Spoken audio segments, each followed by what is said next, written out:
शर्मसार शर्मसार शर्मसार, बार बार बार बार बार बार, हर बार शर्मसार।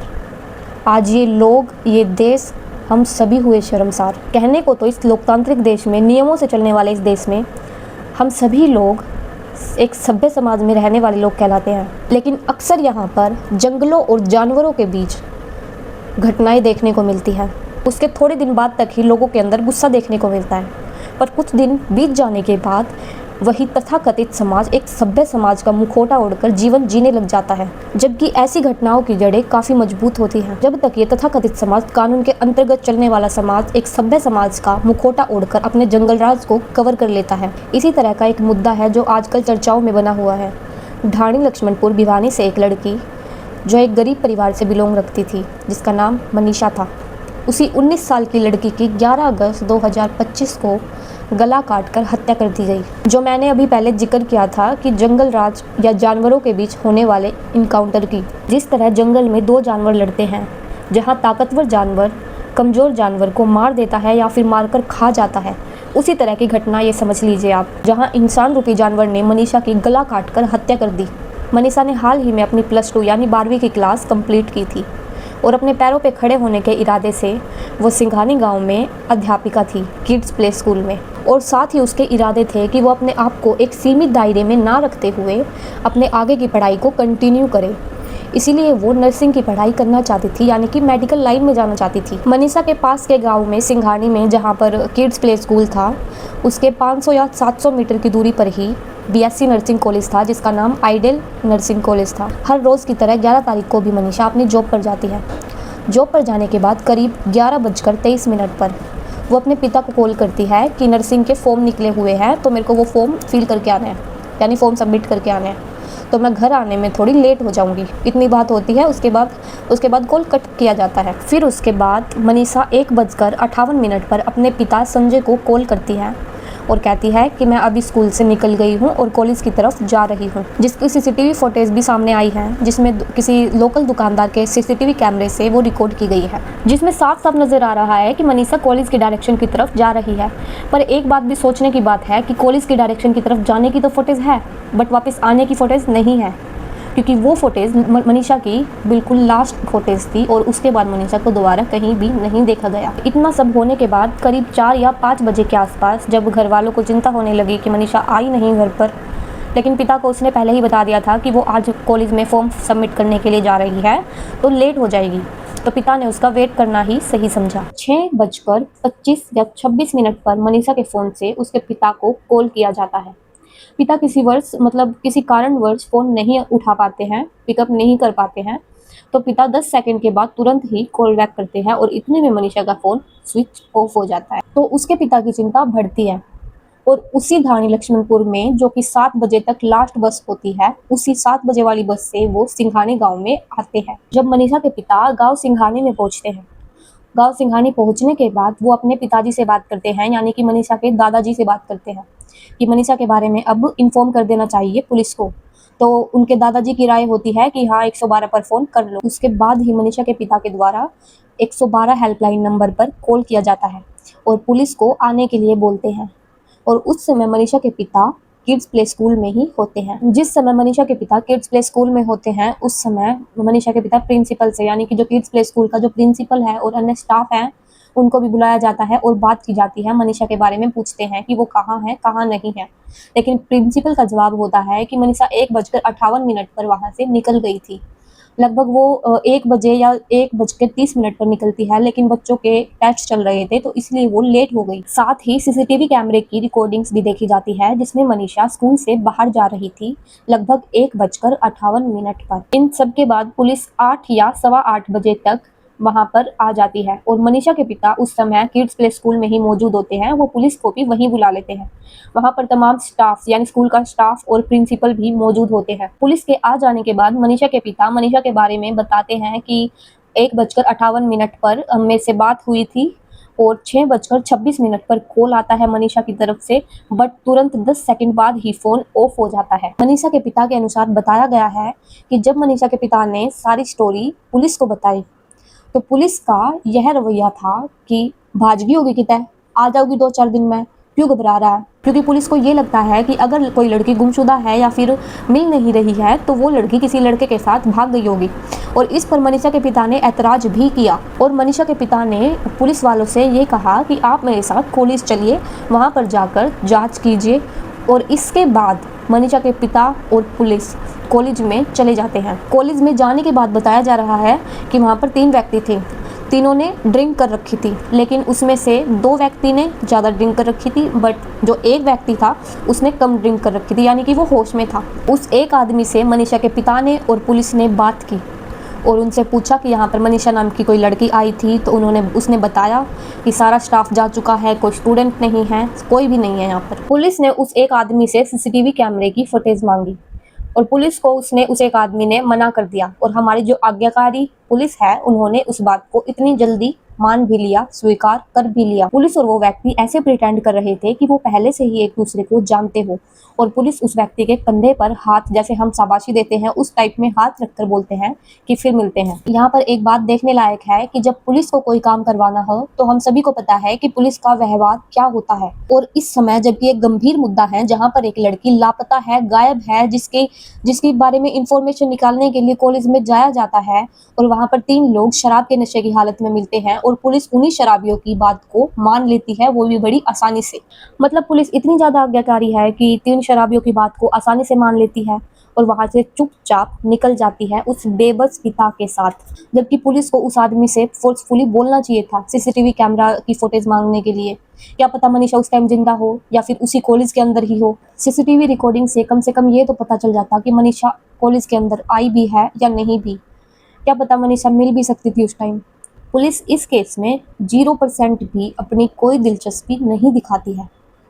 वहां से जाने के बाद पुलिस मनीषा के पिता से कहती है कि आप अपने घर जाइए और अपने वहाँ के थाने में एफआईआर दर्ज करवाइए। फिर मनीषा के पिता किड्स प्ले स्कूल के प्रिंसिपल के साथ ढाणी लक्ष्मणपुर आते हैं लगभग 10 या 11 बजे के आसपास। लेकिन आप सोच सकते हैं उनके घर का माहौल क्या रहा होगा।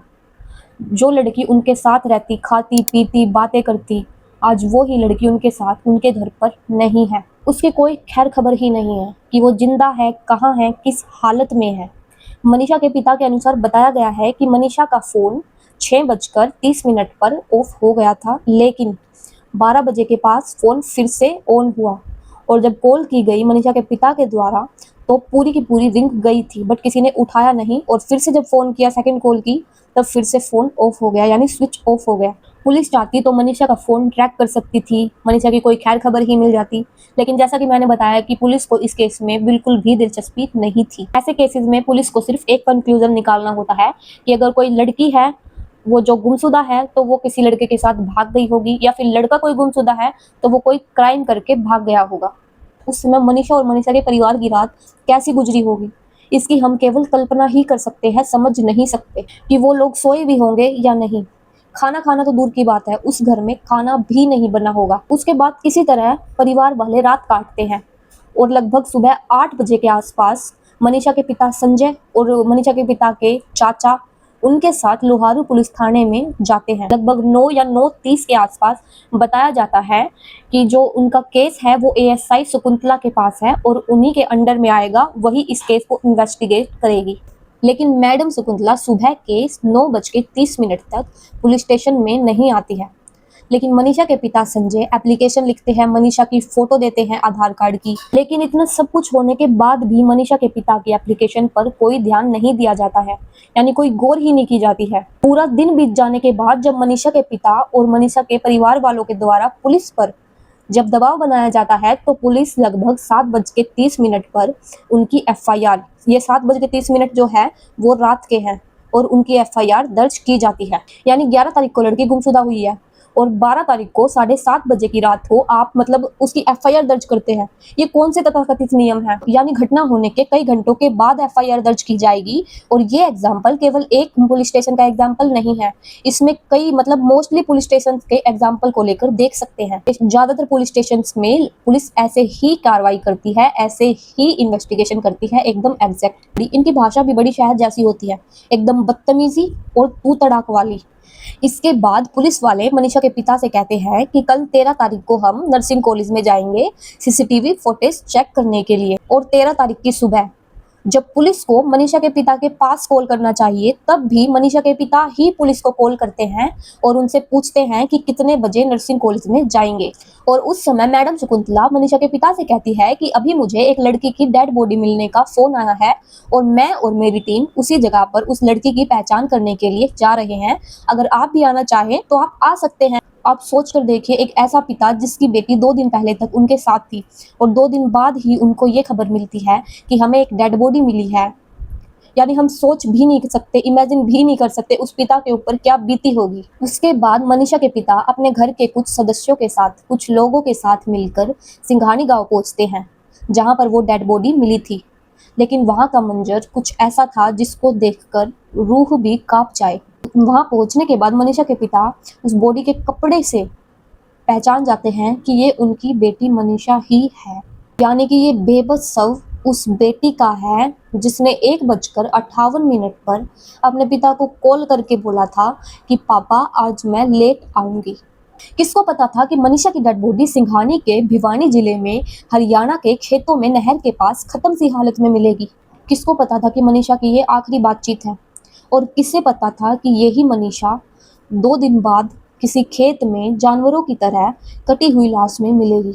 आसपास के लोगों के अनुसार बताया गया था कि मनीषा की बॉडी कुछ ऐसी हालत में मिली जैसे चेहरे से स्किन निकाली गई हो और गर्दन को काटने की कोशिश की गई हो, पर गर्दन पूरी नहीं काटी जा सकी हो। फिर वहां पर पुलिस के द्वारा इन्वेस्टिगेशन की जाती है, तलाशी ली जाती है उस जगह की जहां पर मनीषा की डेड बॉडी मिली थी।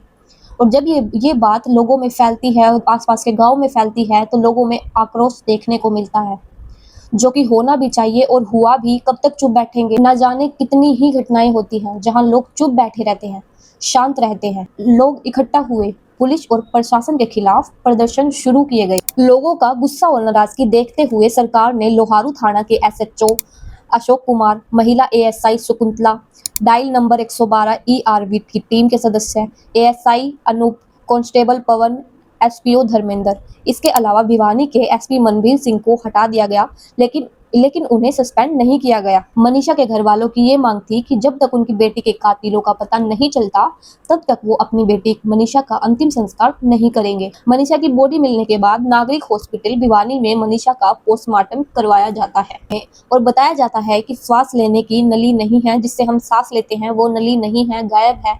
और मनीषा की बॉडी पर अग्रेशन के मार्क्स दिखते हैं। सलवार का नारा खुला होता है। और जबकि पीजीआई हॉस्पिटल में जो पोस्टमार्टम किया जाता है तो इस बारे में कोई भी बात क्लियर नहीं होती है और बताया जाता है कि मनीषा के साथ किसी भी प्रकार की जोर या जबरदस्ती नहीं हुई है। उसके शरीर में कीटनाशक पदार्थ मिले हैं, यानी जहर खाने से उसकी मौत हुई है। और जो वो गला कटा हुआ था वो किसी जानवर ने खाया है। ज्यादातर कुत्ते का नाम सामने आ रहा है कि कुत्ते के द्वारा खाया गया है। ये दोनों पोस्टमार्टम रिपोर्ट एक दूसरे से अलग थी, एकदम विपरीत थी एक दूसरे से। जिस तरह से मनीषा की बॉडी उस खेत में मिली थी उससे साफ साफ जाहिर होता है कि उसके साथ कुछ लोगों ने, कुछ असामाजिक लोगों ने उसकी हत्या की है। 11 तारीख से लेकर 18 तारीख की इंक्वायरी में पुलिस के द्वारा बताया जाता है कि मनीषा की किसी प्रकार की हत्या नहीं हुई है, उसने सुसाइड की है। और प्रूफ है इस बात का एक सुसाइड नोट। मतलब एक तो होता है गिरना और एक होता है लेट कर गिरना। यानी पुलिस कितना ही नीचे गिरेगी। जो उनको कार्रवाई करनी चाहिए थी वो ना करते हुए एक अलग ही कहानी बनाई जा रहे हैं। पुलिस के हिसाब से अगर किसी लड़की को आत्महत्या करनी है यानी सुसाइड करना है तो उसे कोई और जगह नहीं मिली, सिर्फ एक खेत मिला, एक सुनसान जगह जहां पर जाकर उसने ना तो फांसी का फंदा लगाया, बस अपना गला ही कट कर लिया, यानी गला काट लिया। लेकिन जो इंटरनल ऑर्गन्स गायब हैं मनीषा की बॉडी से, वो उसने गला काटने से पहले निकाले थे या फिर बाद में। 11 तारीख की घटना के बाद पुलिस को एक सुसाइड नोट मिलता है 18 तारीख को, यानी 5 दिन तक पुलिस को एक सुसाइड नोट ही नहीं मिला था। क्या सुसाइड नोट हवा में उड़ गया था? इस घटना को अंजाम देने वाले लोग आज या कल मिल ही जाएंगे और सच्चाई सामने भी आ जाएगी। लेकिन बात यह है कि पुलिस की सतर्कता कितनी है, पुलिस ऐसे मामलों को कितनी ही गंभीरता से लेती है। एक 19 साल की लड़की जिसको बचाया जा सकता था पुलिस के द्वारा, लेकिन आज वो लड़की इस दुनिया में जिंदा नहीं है। अब जब तक ये मामला सुलझाया नहीं जाता तब तक हर लड़की बाहर जाते हुए, घर से बाहर जाते हुए डरेगी, घबराएगी। लेकिन बात ये भी है कि आज हम सभी लोग जो इतने क्रांतिकारी बने हुए हैं, हम कौन हैं? हम वही हैं जो हर घटना पर, जो लड़कियों के साथ घटनाएं घटित होती है, उन पर हम मुख्य दर्शक बने रहते हैं। जो मुद्दा हाईलाइट हो जाता है उस पर घर घर में कैंडल मार्च शुरू होते हैं, जो कि होने भी चाहिए, गलत नहीं है, होने चाहिए। लेकिन बात यह है कि ऐसे मुद्दों पर हम जागरूकता दिखाते हैं, पर शुरू में ही अगर जागरूकता दिखाते, शासन प्रशासन पर दबाव बनाते, तो अपराध को रोका जा सकता था या कम किया जा सकता था।